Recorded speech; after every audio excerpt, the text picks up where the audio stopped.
On est dans une saison, ou plutôt une nouvelle thématique que Pasteur Jérémie a commencé il y a peut-être 2 semaines, où on apprend à connaître la volonté de Dieu.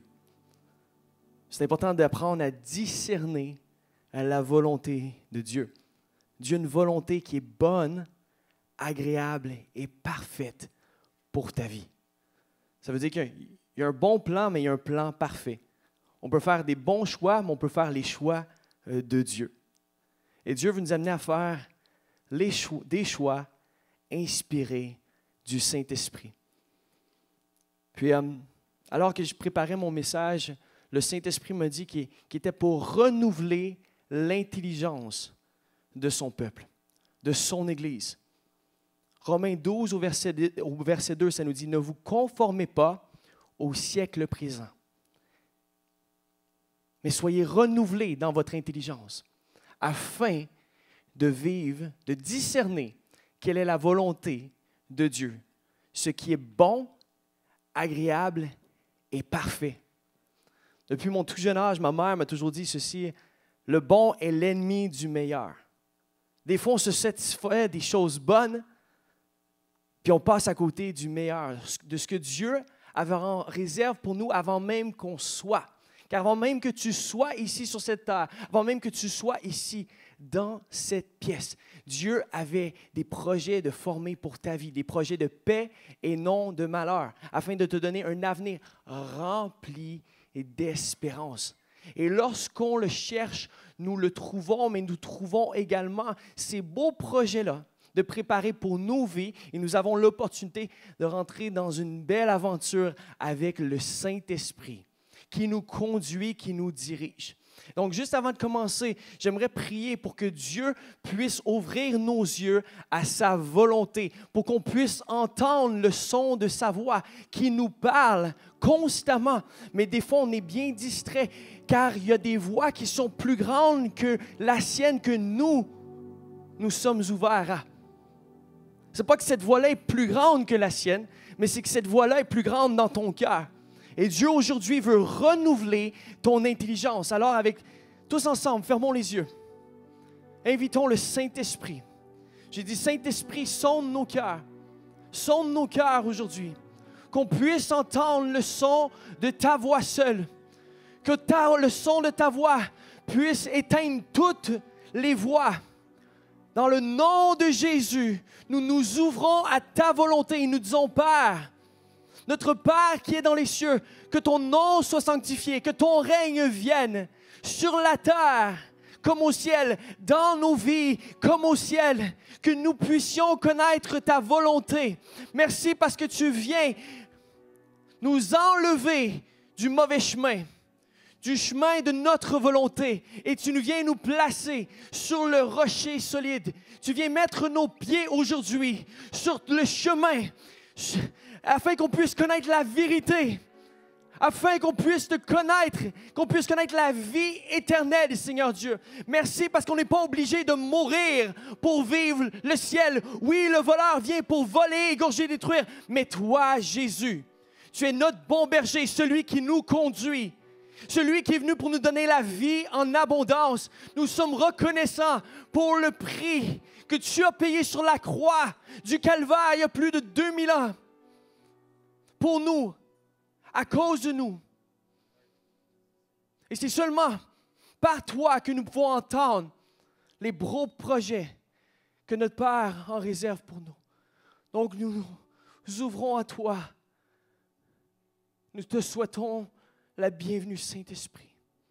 Merci pour l'œuvre de la sanctification que tu as commencée. Merci parce que tu continues de nous sanctifier.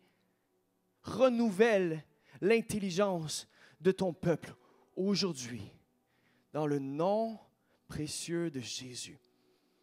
Est-ce que je peux entendre un amen? Amen. Parlant d'être renouvelé, ça m'amène à vous partager une erreur de débutant qu'on peut peut-être faire dans nos vies. En tout cas, moi, c'est une erreur que j'ai faite quelques fois dans ma vie. Ça fait longtemps que je ne l'ai pas fait, mais ça nous arrive tous un moment ou l'autre de faire cette erreur-là à partir du moment qu'on veut servir Dieu. Et cette erreur-là, c'est de demander à Dieu pour des signes à l'extérieur alors qu'il se trouve à l'intérieur. Dieu est tout près de toi. Il te parle constamment. En fait, on entend Dieu plus qu'on peut l'imaginer. Il y a une différence entre entendre et écouter. Ce que je veux te poser comme question, c'est est-ce que tu écoutes la voix de Dieu aujourd'hui? Pas parce que tu l'entends que tu l'écoutes. Dieu veut que tu te mettes à l'obéir et à le suivre. Parfois, quand on est un petit peu immature, spirituellement parlant, on va demander à Dieu pour un signe. Quand on a déjà un trajet de tracé dans notre cœur. À main levée, OK, il n'y a pas de gêne, là, pas de honte. Qui a déjà demandé à Dieu pour un signe, pour avoir une direction, pour savoir s'ils étaient appelés à faire telle ou à ne pas faire telle chose? Je vais lever mes deux mains, là. Saviez-vous que les signes ne viennent pas toujours de Dieu? Les signes que tu demandes au Seigneur de te donner ne viennent pas toujours de Dieu. C'est même la dernière chose que le Seigneur va utiliser pour te parler. Si Dieu doit te parler à travers un signe, c'est que tu n'as pas écouté les 10 fois où il t'a parlé avant ce signe.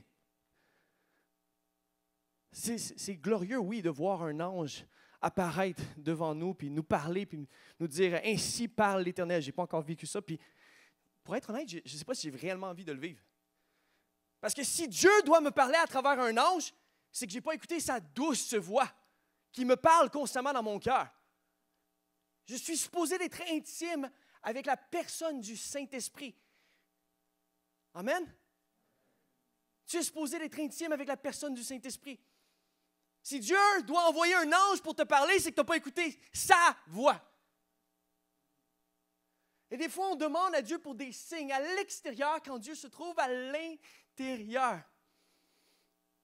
C'est pour ça que le titre de mon message aujourd'hui, c'est « Ce signe ne vient pas de Dieu ». Point d'exclamation. C'est important que tu le comprennes aujourd'hui. Là, je ne parle pas de confirmation prophétique qui confirme ce que tu ressens déjà, que tu es supposé faire, ce que tu as compris que Dieu t'a appelé à faire. On ne parle pas d'une confirmation. On parle de demander à Dieu pour un signe. Je ne parle pas d'un rêve qui vient de Dieu. Je ne parle pas d'une vision. Je ne parle pas d'une parole prophétique qui vient confirmer la parole de Dieu. Je ne parle pas d'un verset qui est devenu vivant, car la parole de Dieu, elle est vivante.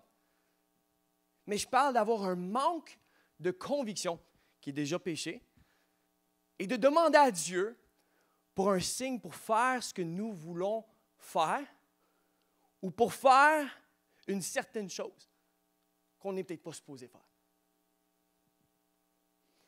Du coup, l'erreur ressemble à ceci. Si c'est ta volonté, Seigneur, que je marie cette fille, donne-moi un signe spécifique. C'est une erreur que j'ai faite. J'avais 15 ans. J'ai demandé à Dieu pour un signe par rapport au premier genre « wow » que j'ai fait. Croiser une belle fille à un moment donné. Mon cœur s'est mis à palpiter. Puis, je repensais souvent à cette fille-là. Puis à un moment donné, moi, mon père, c'est un évangéliste. On avait l'opportunité de faire des longues heures sur la route. Et donc, je venais de me consacrer à Dieu. J'avais 15 ans, là. Je commençais. Puis cette fille-là me donnait envie de servir Dieu plus. J'étais comme à moitié dans l'Église, à moitié dans le monde. Mais je lui ai dit, celle-là, Seigneur, si tu me la donnes, je vais te suivre. C'est une vraie histoire, là. Donc, je suis dans la voiture, mon cœur commence à chavirer du bon côté.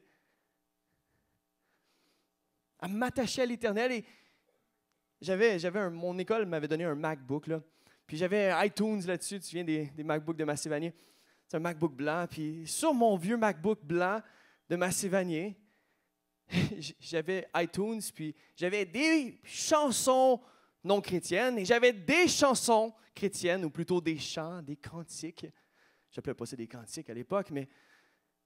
Et j'ai demandé à Dieu spécifiquement, j'ai dit, Dieu, si cette fille-là que j'ai vue à telle conférence avec mon père, c'est celle pour ma vie, elle venait de Toronto, j'ai dit, Dieu, fais en sorte que la prochaine chanson, en passant, mes chants étaient sur aléatoire.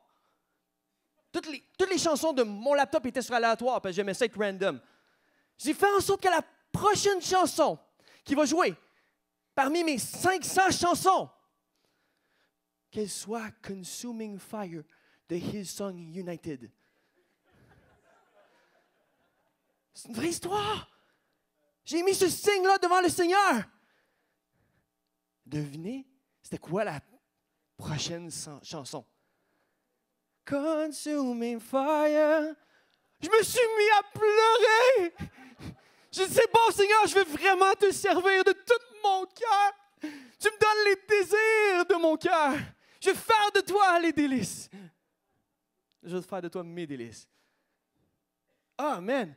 Donc, du coup, je me suis accroché à cette promesse du Seigneur. Devinez quoi? Quand tu t'accroches à quelque chose, tu peux t'accrocher à la mauvaise chose, tu peux voir ton plan arriver et le percevoir comme le plan de Dieu. Devinez qui est sorti avec cette belle jeune fille-là? This guy! 16 ans, à 16 ans, c'est ma première copine. Je la montre à toutes mes amies sur mon téléphone. Je suis même venu la présenter à Frank au Spin Limit. Pour vrai, il s'en souvient. C'était ma copine. J'étais content de la show off.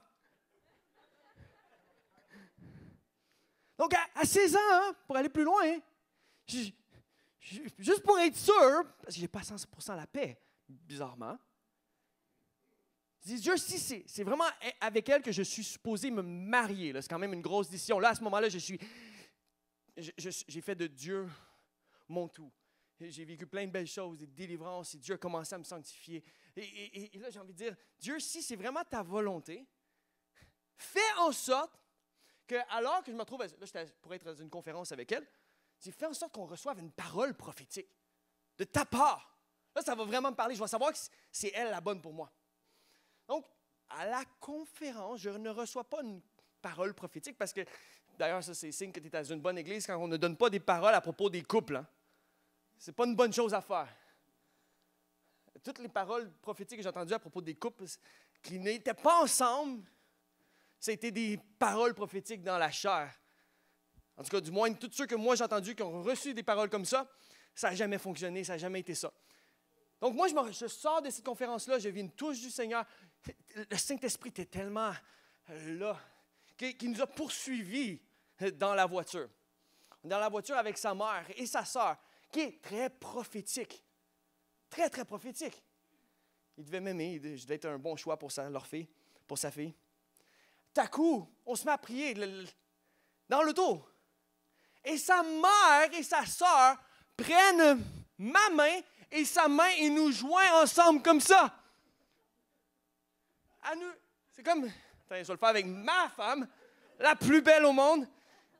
Et Sandy, prends ma main, prends sa main, elle nous lève comme ça. Puis elle se met à prier et intercéder pour nous.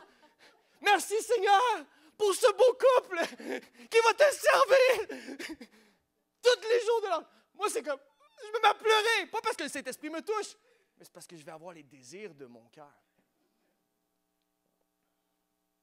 Devinez quoi?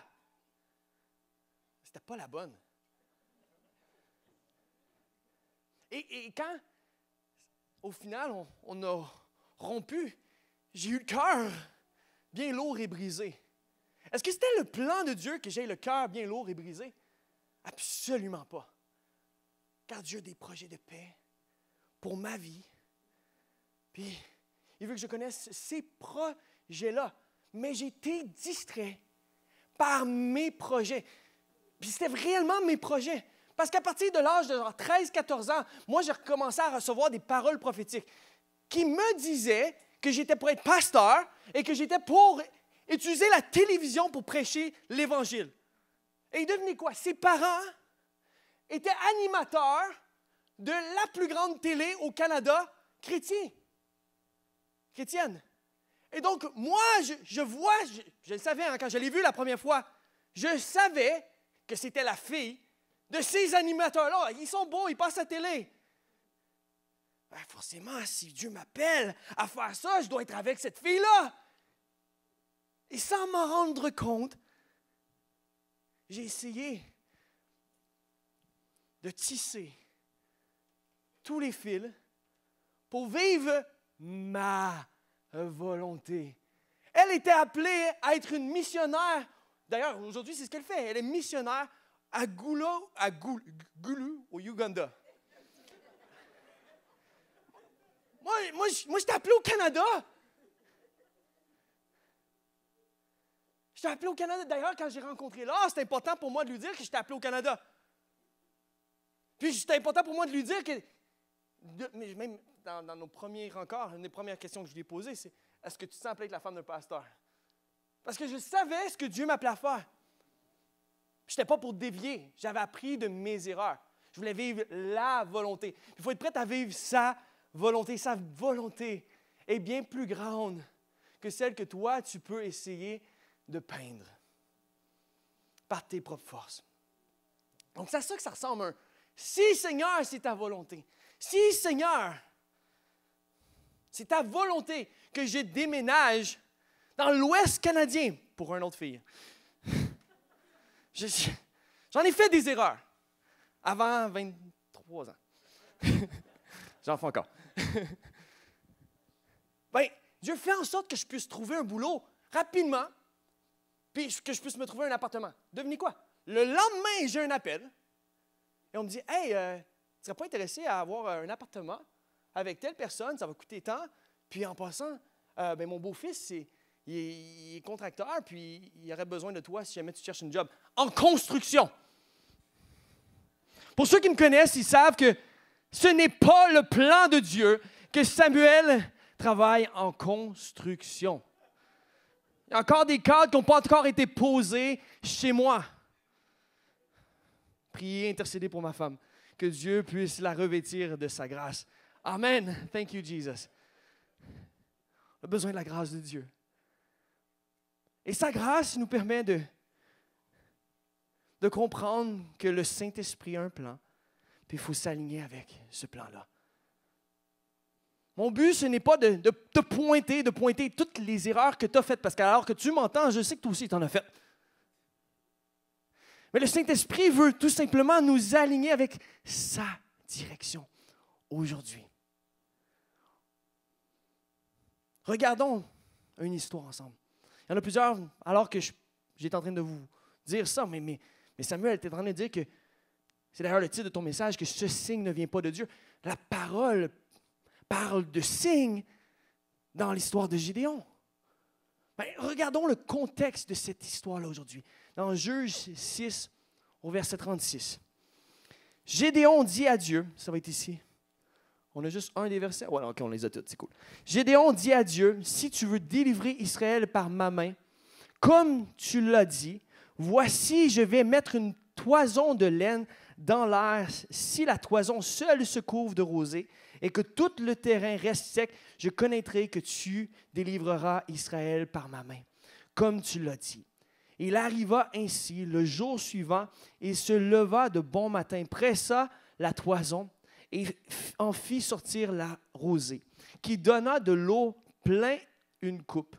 Gédéon dit à Dieu, que ta colère ne s'enflamme point contre moi, et je ne parlerai plus que cette fois. Je voudrais seulement faire encore une épreuve avec la toison, que la toison seule reste sèche, et que tout le terrain se couvre de rosée. Et Dieu fit ainsi cette nuit-là. La toison seule resta sèche, et tout le terrain se couvrit de rosée. Ici, on voit Dieu répondre aux caprices de Gédéon. Mais il y a une raison pourquoi Gédéon a demandé à Dieu pour un signe. C'est important de comprendre le contexte et la raison si on veut grandir et devenir mature et s'adresser à Dieu de la bonne façon. Et c'est d'ailleurs ce qui m'amène à mon premier point. Tu peux l'écrire. Mon premier point aujourd'hui pour nous, c'est la parole de Dieu n'est plus rare. La parole de Dieu n'est plus rare. À ce moment-là, dans l'histoire, Dieu parlait par l'intermédiaire des prophètes. Le prophète avait une relation spéciale avec Dieu. Il y avait eu cette rencontre-là, un moment ou l'autre. Puis, il était loin de l'Éternel pour entendre la voix de Dieu, pour avoir des visions et pour proclamer ce qu'il avait reçu de la part de Dieu. Et il parlait au peuple en tant qu'intermédiaire. Donc, Dieu ne se révélait pas à tout le monde. Il venait sur certaines personnes qui avaient un cœur pur, qui voulaient le suivre, et ces gens-là recevaient une onction spéciale du Saint-Esprit, et ils entendaient la voix de Dieu. Gédéon n'était pas un prophète. Gédéon, il est appelé à être un juge. Et alors qu'il fait sa petite vie de tous les jours, il y a une visitation du Seigneur, puis il n'est pas certain de ce qu'il entend. Il n'est pas sûr de ce qu'il voit. OK, c'est bien beau, j'ai vu un ange. C'est bien beau que j'entends ta voix. C'est bien beau que tu me parles à moi. Mais Dieu, c'est du jamais fait, ça. Tu as parlé au prophète, mais là, tu me parles à moi. C'est donc mes space. Est-ce que j'hallucine? Est-ce que Dieu t'es vraiment pour moi? Me parles-tu? Donc, Gédéon est dans une position bien différente que tu te retrouves dedans aujourd'hui. En fait, tu es dans la meilleure position que tu pourrais espérer être. Car Dieu te donne la même relation qu'il avait avec son Père. Il a dit, c'est une bonne chose que je m'en aille. C'est avantageux pour vous que je m'en aille, car vous allez recevoir mon Esprit Saint. Et ça va vous amener à avoir une relation intime avec votre Père céleste. C'est d'ailleurs pour ça que Jésus nous enseigne à prier, notre Père qui es aux cieux, que ton nom soit sanctifié, que ton règne vienne, que ta volonté, Seigneur, soit faite sur la terre comme au ciel. Tu peux entendre parler de la bouche du Seigneur, de la volonté de Dieu pour ta vie. Tu n'es pas obligé de mourir pour vivre le ciel, pour avoir une bonne relation avec Dieu. Tu peux entendre Dieu te parler. Donc la parole de Dieu n'est plus rare. Elle a déjà été rare. Dans Acte 2, au verset 17, ça nous dit, « Dans les derniers jours, dit l'Éternel. » Donc on sait que le Saint-Esprit, je viens de parler du Saint-Esprit qui nous a été envoyé par Jésus. Tu as reçu le Saint-Esprit. Pourquoi? Parce que ça nous dit dans Acte 2 qu'un vent qui est venu dans une pièce, alors qu'ils étaient 120, unis dans la prière, ils ont reçu le Saint-Esprit. Des flammes de feu sont venues sur eux. Ils se sont mis à prier dans d'autres langues. Après qu'ils priaient dans d'autres langues, Pierre s'est mis à prêcher son premier discours.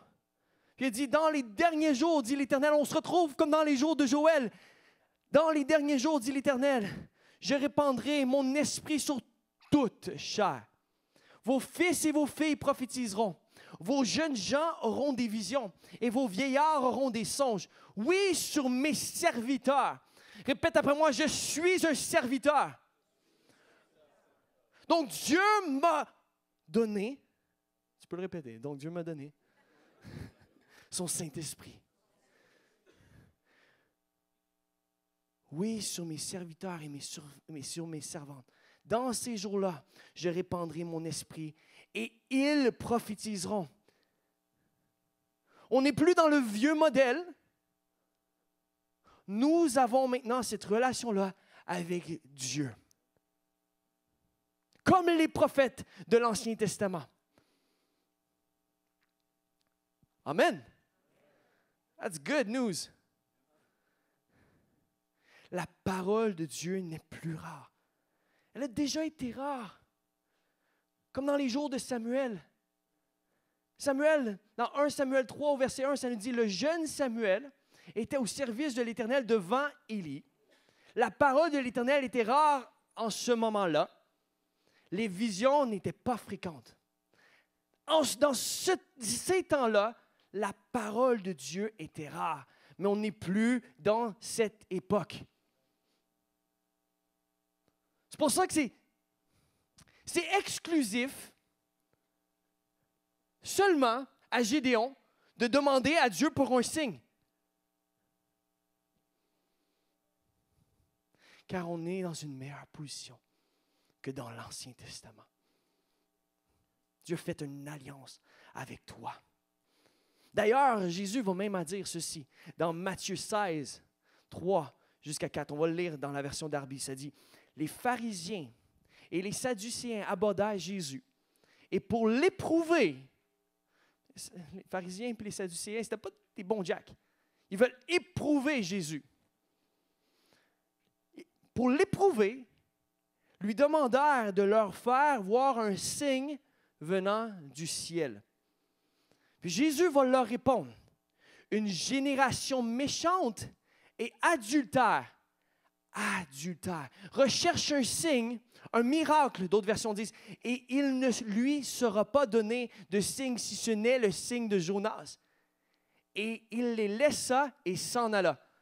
Dans notre contexte actuel, là où on se retrouve genre dans l'église, c'est comme si, on va dire, Jésus répond.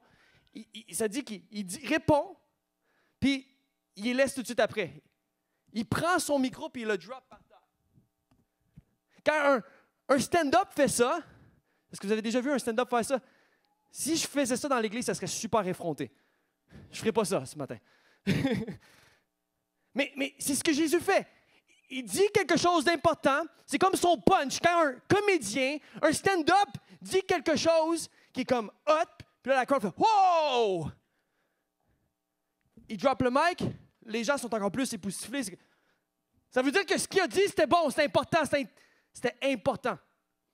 Donc, c'est important pour nous de comprendre que les signes ne sont pas pour nous. Pourquoi? Parce que la parole de Dieu n'est plus rare.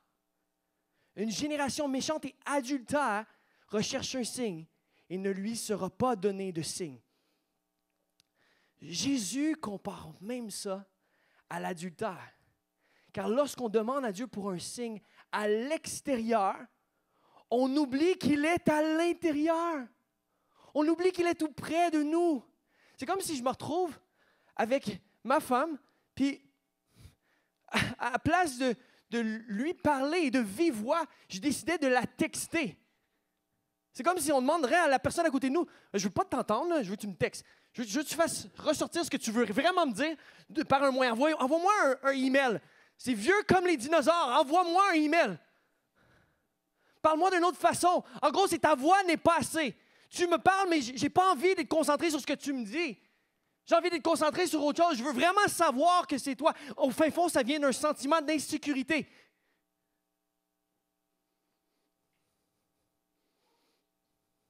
Quand on demande à Dieu pour un signe, on est en train de dire que sa voix n'est pas assez pour nous. N'oublions pas que dans Éphésiens 2, au verset 2, Satan est aussi appelé le prince de la puissance de l'air. Et le prince de ce monde, il peut techniquement orchestrer des choses pour te faire croire que c'est la volonté de Dieu. Puis il y en a tellement, puis si je prends le temps d'adresser cela aujourd'hui, c'est que j'entends beaucoup de gens m'en demander à Dieu pour des signes. Puis il y a beaucoup de gens qui font des décisions, des grosses décisions par rapport à ce qu'ils reçoivent par rapport à un signe. Et je l'ai déjà fait. Mais mon but aujourd'hui, c'est de t'édifier et que mes erreurs puissent t'amener à ne pas les reproduire.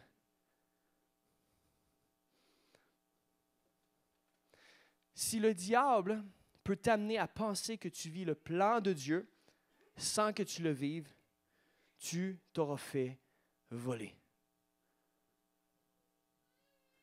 Je vais le redire.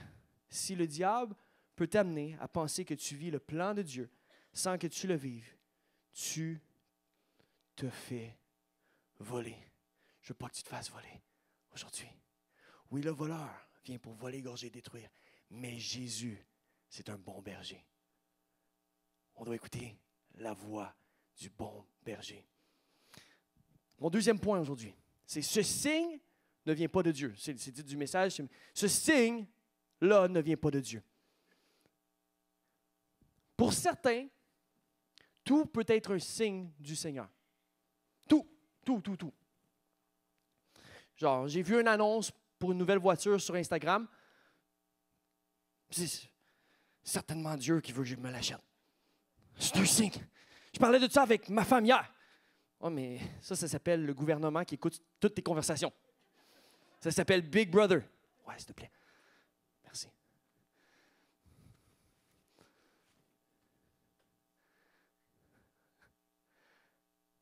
Quand je suis allé, je vais vous donner un autre exemple de quelqu'un, d'un signe qu'on peut interpréter. Quand on veut tout interpréter comme un signe. Quand je suis allé à cette église-là, on a prêché sur la repentance. Moi, je n'aime pas ça entendre parler de la repentance. Donc, ça doit être un signe que ce n'est pas mon église. Parce que j'aime être flatté dans le bon sens du poil. Puis Dieu ne veut certainement pas que je sois froissé. Des fois, on fait des choix par rapport à nos envies personnelles. Par rapport à ce que nous, on a envie. Puis on interprète tout comme un signe parce qu'au fait fond, on veut vivre quoi? Notre volonté. Il m'a écrit, il m'a texté.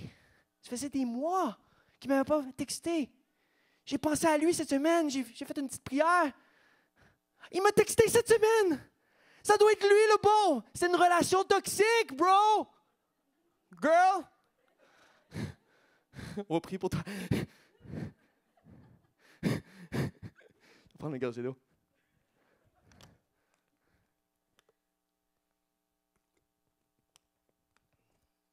Ce signe ne vient pas de Dieu. C'est spécial, comme aussitôt que tu es sur le bord d'entrer dans ta terre promise ou vivre le plan de Dieu, la volonté de Dieu, il y a toujours une distraction, il y a toujours quelque chose qui va venir pour te faire dévier. L'ennemi va t'envoyer des signes que tu vas pouvoir interpréter comme le signe de Dieu, mais ce n'est pas le signe de Dieu. Devenez quoi? Donc, moi, là, en 2011, 2011, on s'est mariés en 2012. On s'est rencontrés en 2011. Donc, en 2011, je ne sais pas ce qui s'est passé, mais je suis devenu le bachelor. L'homme le plus couru après par quelques filles. Alors que je m'apprêtais à rencontrer la bonne, soudainement, j'avais des opportunités que je n'avais pas eues. Dans le mois que je l'ai rencontré. Non, mais c'est vrai. Écoutez, là, je niaise, là, j'ai du fun. Dans le mois que je l'ai rencontré, il y a 3 filles qui m'ont fait des avances, des belles filles chrétiennes. Puis, j'étais comme, peut-être. Mais la petite voix du Saint-Esprit, que j'ai appris à connaître, m'a dit non, c'est pas ça. Il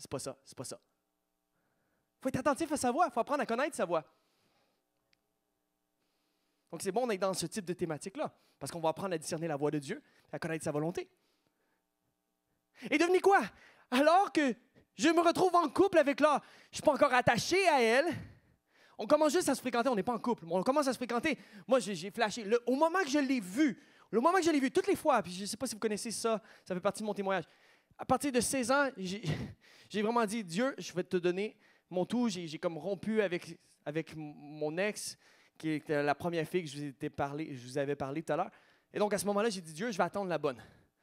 Pas que je n'attendais pas la bonne, mais c'est comme Dieu, je veux vraiment être sûr. Et donc, j'ai pris l'habitude de demander au Saint-Esprit, à tous les fois que je rencontrais une fille, qui aurait pu m'intéresser si tu elle. Et à force de pratiquer cela, j'ai toujours entendu non. Donc, la fille pouvait m'intéresser, mais je ne donnais aucun intérêt parce que je me gardais pour la bonne personne. J'attendais la bonne personne. Et au moment que je rencontre là, c'est drôle, mais toutes les autres fois, il a fallu que je demande à Dieu, Dieu, c'est-tu elle? Mais au moment que j'ai demandé, Dieu, c'est-tu un bon choix pour moi? Tout à coup, j'ai même pas eu à lui j'ai même pas eu à lui demander. C'est Dieu qui me dit, c'est elle. C'est comme si elle s'est mise à briller, elle était highlightée. Je l'ai vu rentrer à l'église, je m'en souviendrai toujours. Je buvais mon petit café. Je parlais avec un gars, son nom c'était Guy. Puis tout à coup, je me retourne, je vois là.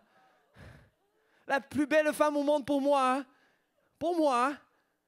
Et tout à coup, c'est comme si toutes les flèches du monde pointuraient. C'est comme, c'est elle, c'est elle, c'est elle. Je suis même allé voir mon père. Pour vous dire, je suis même allé voir mon père.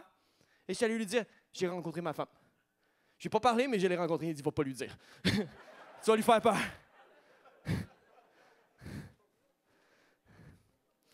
Donc, il a fallu que je sois un gentleman, que je prenne mon temps.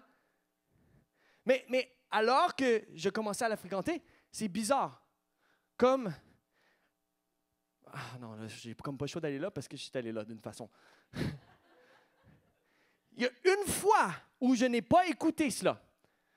Après l'autre, tu sais, des fois, je vous ai parlé des erreurs. Là. Écoute, je fais de la thérapie avec vous ce matin. À 21 ans, je commence à être impatient. Je demande à Dieu. Je lui demande, c'est-tu ta volonté, Seigneur? Et devinez ce que j'ai fait. C'est-tu ta volonté, Seigneur? Non, dis-moi pas ce que j'ai réellement envie d'entendre. Dis-moi pas ce que j'ai pas envie d'entendre.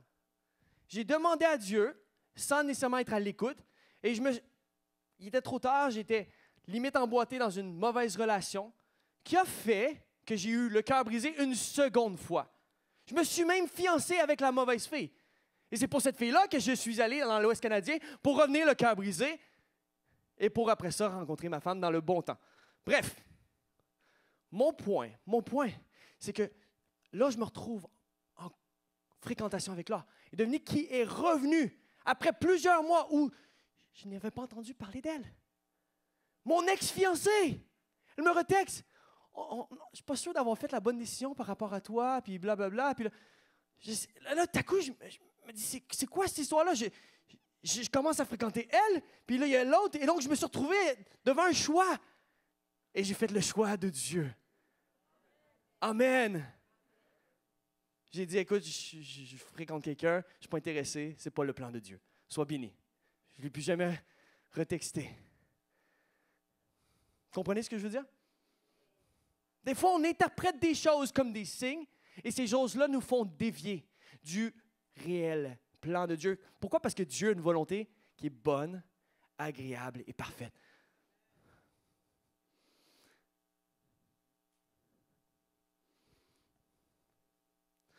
Peut-être que pour toi, on m'a dit non. Donc un non, ça veut dire que c'est réellement une confirmation que ce n'est pas le plan de Dieu. Mais une chance que Moïse n'a pas arrêté de demander au Pharaon de laisser son peuple partir.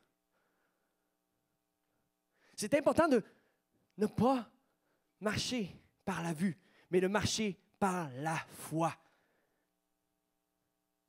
Nous avons le Saint-Esprit. Il est en toi, il te parle. L'écoutes-tu? Tu peux l'entendre, mais ce n'est pas pour ça que tu l'écoutes. Il ne faut pas que tes circonstances deviennent un signe aussi. C'est important ça.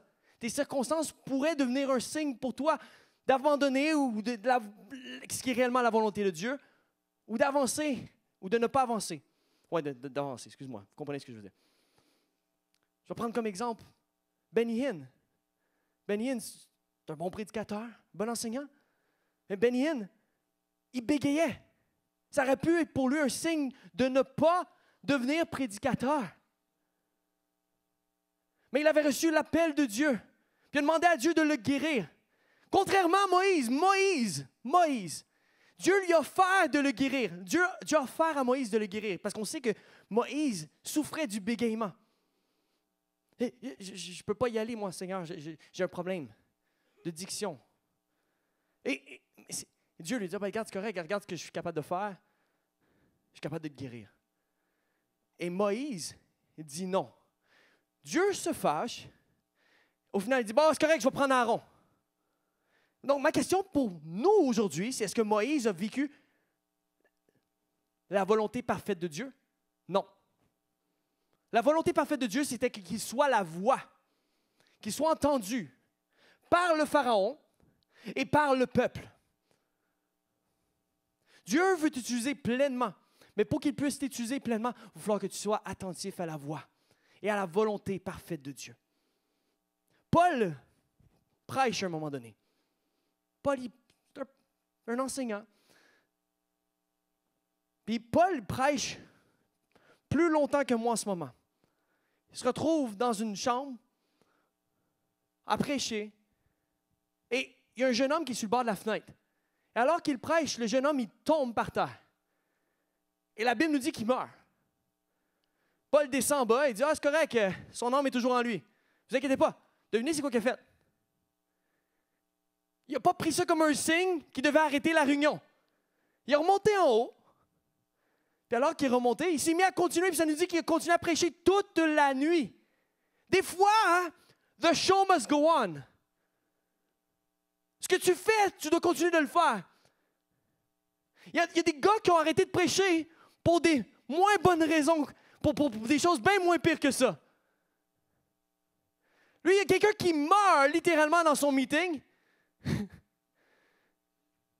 Il ne s'est pas dit, bon, mais ça veut dire que je prêche trop longtemps, il va falloir que j'arrête de prêcher aussi longtemps. Non, il dit, non, c'est mon style. C'est mon style. Moi, je prêche longtemps.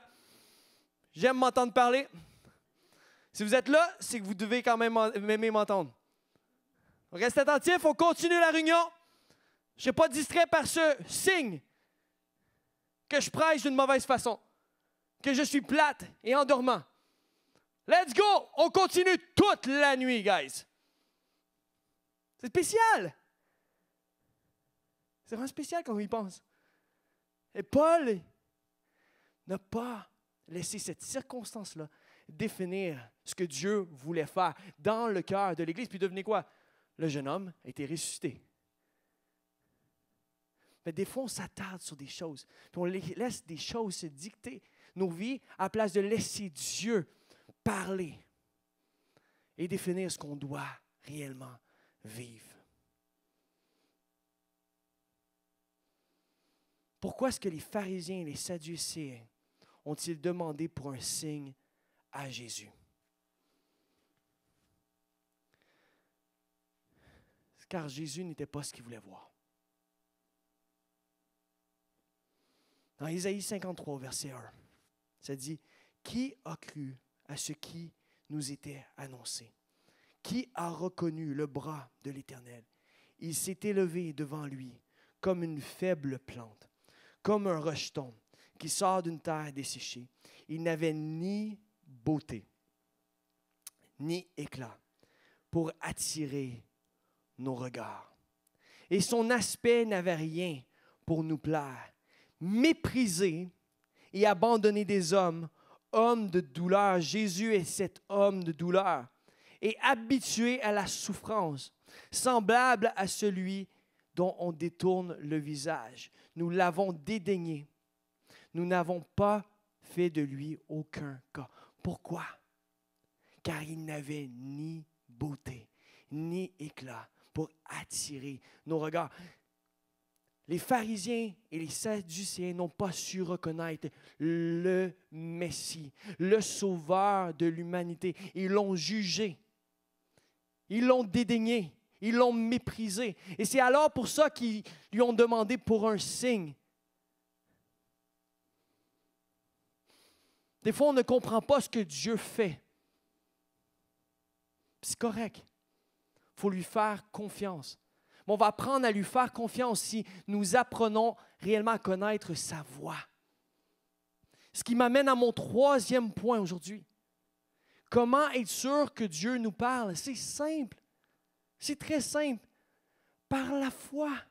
Par la confirmation de la petite voix du Saint-Esprit. Ce n'est pas qu'elle est petite, mais c'est qu'elle est douce. Afin que pour que tu puisses l'entendre, tu n'auras pas le choix de t'approcher de Dieu. Pour entendre la voix de Dieu, il va falloir que tu sois tellement prêt que sa voix devient tellement forte dans ta vie. Approche-toi de moi et je m'approcherai de toi. C'est ce que Dieu te dit aujourd'hui. Il y a des gens qui attendent 10 signes pour finalement écouter le Seigneur, pour obéir. 10 confirmations même. Tu n'as pas besoin, si tu as une réelle relation avec le Saint-Esprit, de 10 confirmations. Tu n'as pas besoin d'un ange qui vient te parler pour que tu puisses réellement être attentif. Si tu as développé cette oui à l'Esprit de Dieu, si tu ne marches pas par la vue, mais si tu as appris à marcher par la foi, si tu marches dans l'Esprit, oui, tu vis de l'Esprit, mais marche dans l'Esprit. Marchons dans l'Esprit. Il n'y a rien de pire pour ma femme. Je vous dis ça, que si, admettons, elle me dit quelque chose, un conseil qui vient de celle qui me connaît le plus au monde. C'est mon aide. On fait une seule chair. Elle connaît Samuel plus que n'importe qui, après Dieu. Elle connaît mes défauts, elle sait ce que je dois changer, elle sait ce que je dois améliorer. Et Dieu me l'a donné pour qu'elle puisse être mon aide et pour que je puisse devenir plus comme Jésus. Et donc, s'il y a bien une chose que Laure elle a plus que moi, pour ma vie, c'est du discernement. Et des fois, ça m'est arrivé plusieurs fois de vivre avec elle, puis de l'entendre me dire des choses, puis ça rentre d'une oreille et ça ressort de l'autre. Puis après ça, je vais parler avec mon pasteur, Michael. Puis Michael va me dire de quoi? D'un coup, « Hey, là, t'en viendras pas! J'ai une révélation trop folle! Oh, mais j'étais béni! » Dieu m'amène à changer. Je vais me structurer, je vais devenir plus organisé dans ma vie. C'était une parole du Seigneur. Alléluia!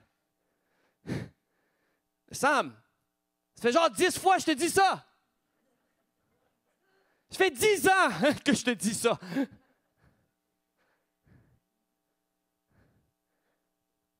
Vous voyez, mais on est comme ça avec le Seigneur. Il est à l'intérieur de nous, il nous parle constamment, mais on écoute ce qui est à l'externe, puis on donne de l'importance. C'est important d'écouter le conseil de plusieurs, en passant, je ne suis pas en train de dire ça. Mais je suis en train de dire, c'est que le Saint-Esprit est jaloux envers ton cœur. Il t'aime tellement. Puis ça lui fait de quoi quand tu donnes de l'intérêt à 1000 voix, plus que la sienne? Dans 1 Roi 19, au verset 12, ça dit, « Et après le tremblement de terre, un feu. L'Éternel n'était pas dans le feu. Après l'explosion, après le feu d'artifice, l'Éternel n'était pas dans le feu. Après le feu, c'est quoi qui est venu? Un murmure, un murmure doux et léger. » C'est bon de rire. OK, il y a un feu d'artifice, il y a une explosion. Mais après, Dieu a attendu que cela passe pour faire entendre sa voix. Et sa voix n'était pas forte. Sa voix était douce comme un murmure, afin que les gens puissent s'approcher de lui. Si, vous n'avez peut-être pas entendu, mais la voix du Saint-Esprit est comme ça, afin qu'on puisse réellement venir proche de lui. Si tu t'approches de Dieu, tu vas l'entendre. Ça nous dit, quand Élie l'entendit, il s'enveloppa le visage de son manteau. Il sortit et se tint à l'entrée de la caverne. Et voici, une voix lui fit entendre ces paroles. Que fais-tu ici, Élie? Donc, il a entendu la voix de Dieu. Il a su comprendre ce que la voix lui disait. Alors qu'il s'est approché de lui. On va revenir vite fait vers Samuel. Samuel, 2 fois d'affilée, il entend son nom. Il entend. Je vais le lire. Le jeune Samuel était au service de l'Éternel, devant Élie. Donc, devant Élie, la parole de l'Éternel était rare. Puis alors qu'il entend la voix, il crut que c'était la voix d'Élie. Pourquoi? Parce qu'il n'était pas habitué de reconnaître la voix de Dieu. S'il s'est mélangé puis il a su comprendre que c'était la voix de Dieu, c'est que la voix était douce. Parce que si quelqu'un parle comme ça, ou si quelqu'un parle comme ça, ou comme ça, il y a une différence. Et donc, il pouvait se dire, c'est la voix d'Élie qui me parle comme ça. Mais si moi je parle comme ça, je vais parler comme ça différemment, j'ai un autre ton que la voix de pasteur Jérémie. Mais si les deux, on parle comme ça, peut-être qu'après un bout, tu ne sauras pas nécessairement qui différencier. Et la réalité, c'est que c'est ça, c'est la voix de Dieu, elle est douce, doux comme un murmure. Il faut s'approcher de Dieu. Et c'est ce que Dieu veut qu'on fasse. Ce n'est pas que Dieu ne te parle pas, mais il va falloir que tu t'approches de lui pour l'entendre.